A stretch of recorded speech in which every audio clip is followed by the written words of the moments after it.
Hello everybody. So today we will start with Einstein's coefficient.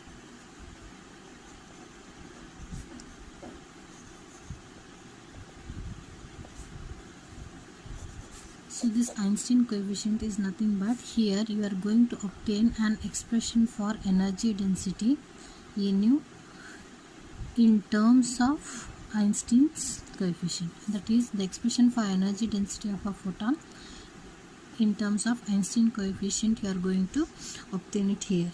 For this, what I do, I consider a quantum system, okay, with two energy levels.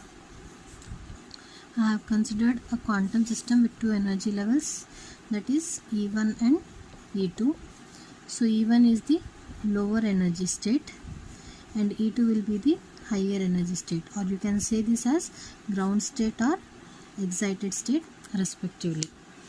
Okay, now as I have E1 and E2, what I do, let me consider N1 to be the number of atoms present per unit volume, number of atoms present per unit volume in E1, and similarly I consider N2 to be the number of atoms per unit volume in energy level E2. Okay, so this is N1 and N2, and this can also be called as population density. So now what I do, I have a quantum system with these two energy levels I said. Now this is the quantum system, this is energy level E1, this is energy level E2. So how many atoms are present here? It is N1, this is N2. So now this is the energy level E1, this is the energy level E2 of the quantum system. As I said, E1 is the ground state, E2 is the excited state, and N1 will be the number of atoms present in the energy level E1, and N2 will be the number of atoms present in the energy level E2. Now when I incident a photon on this quantum system, let me consider a photon of energy h nu, and when I incident a photon of energy h nu on this quantum system, then as I said earlier, what happens? Interaction of radiation with matter takes place. So this interaction is by three possible ways as said earlier. So now we will start one by one. First one, we are going to say the induced absorption.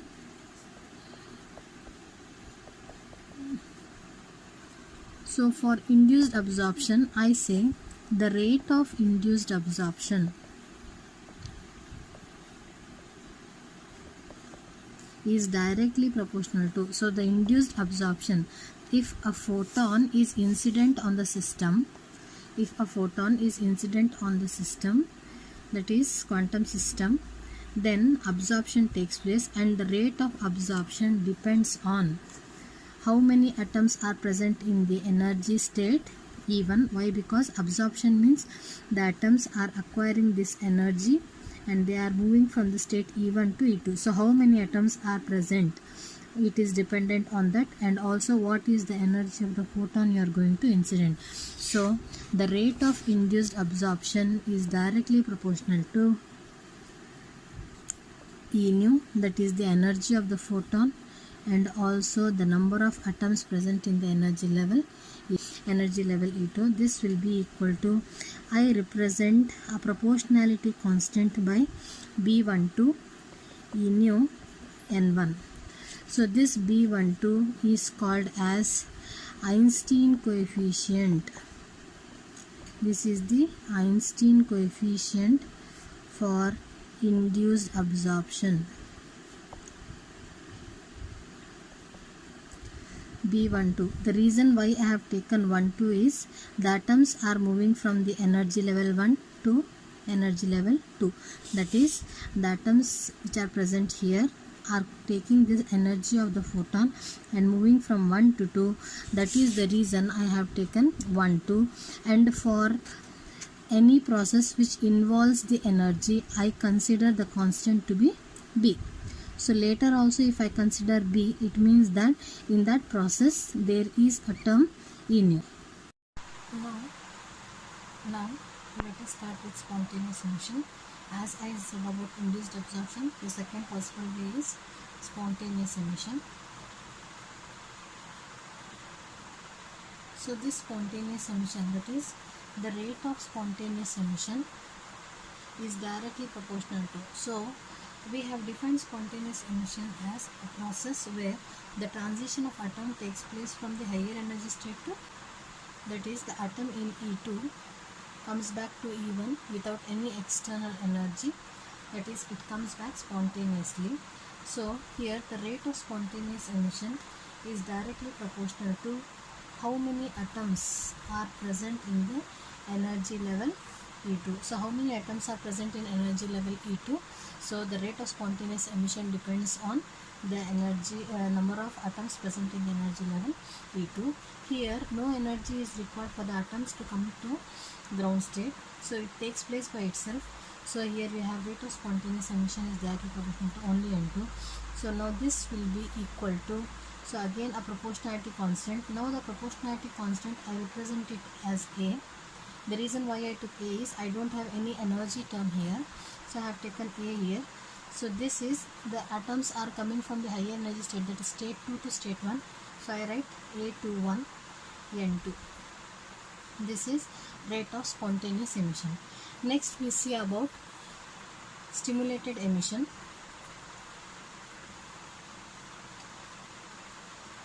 So now the rate of stimulated emission.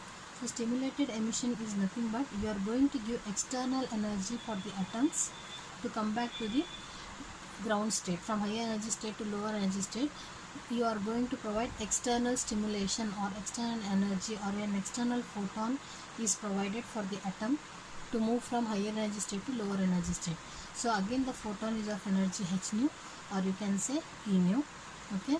So now the rate of stimulated emission is directly proportional to, no doubt it depends on the number of atoms present in this energy level E2, and also it depends on the energy of the photon which you are going to incident on it. So I write here depends on N2 as well as E nu. So this will be equal to a proportionality constant. See here I have energy term, so again the proportionality constant I consider it to be B. But here the atoms are coming from the energy state 2 to energy state 1. So I write B21 N2 E nu. So this is the rate of stimulated emission. So A21 was respectively the Einstein coefficient for spontaneous emission, and B21 is the Einstein coefficient for stimulated. So at thermal equilibrium, we know that rate of absorption is equal to rate of emission. So rate of absorption is equal to rate of emission. So absorption, we have only induced absorption. So rate of induced absorption. So what is rate of induced absorption? Here you can see the rate of induced absorption was B1 E nu N1. This is the rate of induced absorption. So I write B12 E nu N1 is equal to, now the rate of emission. The rate of emission is both by spontaneous as well as stimulated. So I add those two, that is rate of emission will be rate of spontaneous emission plus rate of stimulated emission.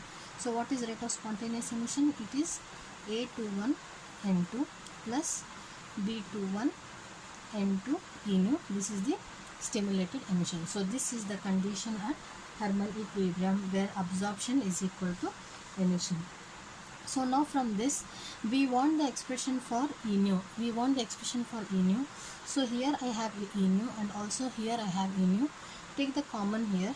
So E nu common. What is remaining here? B12 N1.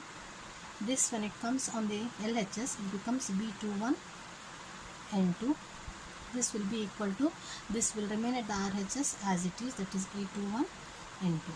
So now further I write E nu is equal to A21 N2 divided by B12 N1 minus B21 N2. So here at the numerator I have N2 and at the denominator I will take N2 as common. So I can further write it as N2, this will be A21 divided by N2. So what I have here, B12 N1 by N2 minus B21. So this N2 is getting cancelled. So further I can write E nu is equal to A21. So as I have A21 here, so at the denominator let me take B21 as common. Okay, why? Because I have the same subscripts, so I will take B21 as common. Then I write this as B12 by B21 into N1 by N2 is 1. So now in my previous video I had given the Boltzmann factor or the Boltzmann ratio to be equal to, that is N2 by N1 is equal to exponential minus h nu by kBt. This was the expression we had given for the Boltzmann ratio in the last class, that is N2 by N1 is equal to exponential minus h nu by kBt. So now I substitute this in the above equation. So I have N2 by N1.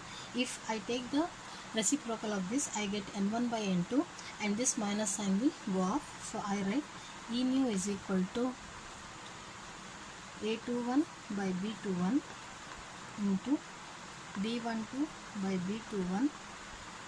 This is exponential h nu by kBt minus 1. This is the expression I have got now.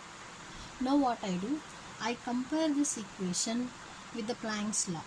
So now we know that the Planck's law is given by E nu is equal to 8 pi h nu cube divided by c cube into 1 divided by exponential h nu by kBt minus 1. This is the expression for Planck's law. Now whatever expression I have got for E nu earlier, I am going to compare this with the Planck's law.